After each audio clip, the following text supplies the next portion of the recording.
اسرائیل نے پوری دنیا کو تب حیرت ڈال دیا جب وہ ایک ایسا AC مارکیٹ میں لے آیا جو ہر قسم کی بجلی کے بغیر چلتا ہے اور اس کے لیے کسی کرنٹ کی ضرورت نہیں۔ آپ بس بٹن آن کریں اور یہ ہوا میں موجود گیسز سے چلنا شروع کر دے گا۔ صرف آدھے گھنٹے میں کمرے کا ٹمپریچر 15 ڈگری تک نیچے لے آئے گا۔ اس سے پہلے اسی ملک نے دیوار کے پیچھے دیکھنے کی ٹیکنالوجی لانچ کی تھی۔ آپ اس ٹیکنالوجی سے نہ صرف دیوار کے پیچھے موجود لوگوں کو دیکھ سکتے ہیں بلکہ ان کی عمر کے سائز اور حرکات و سکنات بھی نوٹ کر سکتے ہیں۔ یہ ملک روزانہ دنیا کو کوئی نہ کوئی نئی ایجاد دے رہا ہے۔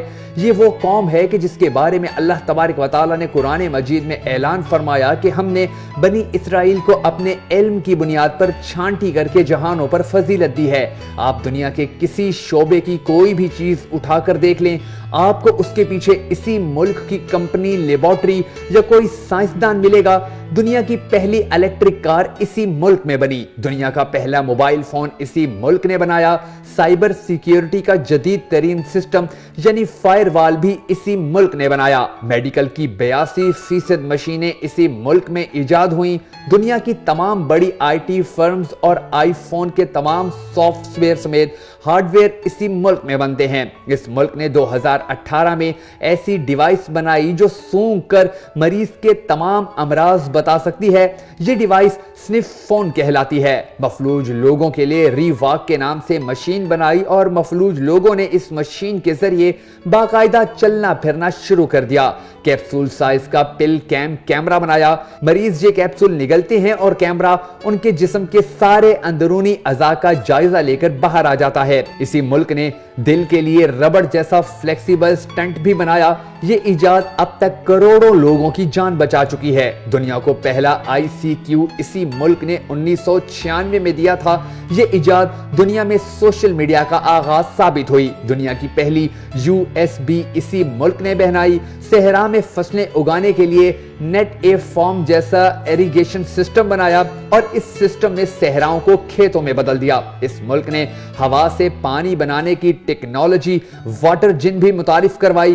کیڑے مکوڑے مارنے کی محفوظ ترین ٹیکنالوجی بایوبی بھی اسی ملک نے بنائی۔ دنیا کو نیویگیشن یعنی GPS کا سسٹم بھی اسی ملک نے دیا، جس کے ذریعے دنیا بھر کے مسافر دوسروں کی مدد کے بغیر اپنی منزل مقصود تک پہنچ جاتے ہیں۔ اسی ملک نے انسانوں اور جانوروں کی شناختی ڈیوائسز بنائی اور خوراک، کپڑوں، جوتوں اور سواری کے نئے سسٹم بھی متعارف کروائے۔ آپ Amazon سے لے کر اوبر تک کسی بھی کمپنی کے سافٹ ویئر کا مطالعہ کر لیں، آپ کو اس کے پیچھے اسی ملک کے ذہین ترین ماہرین ملیں گے۔ آپ اس چھوٹے سے ملک کو دیکھیں اور اس کے بعد پاکستان کو دیکھیں۔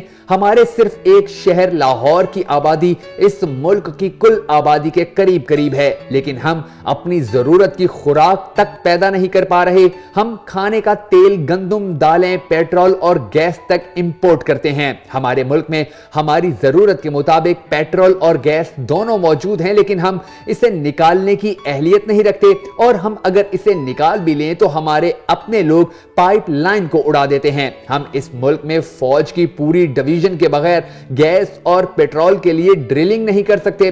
ہم نے کچھ عرصہ پہلے بنوں میں گیس کا بہت بڑا ذخیرہ دریافت کیا، لیکن مقامی لوگ پائپ لائن نہیں بچھانے دے رہے۔ ہمارے ملک کا 70% رقبہ زرعی ہے۔ ملک میں 2 درجن بڑے دریا ہیں۔ مونسون میں صرف 8 بارشیں ہوئیں اور ہمارا 30% رقبہ پانی میں چلا گیا، جبکہ دوسری جانب ہم مدد کے لیے عالمی برادری کی طرف دیکھ رہے ہیں۔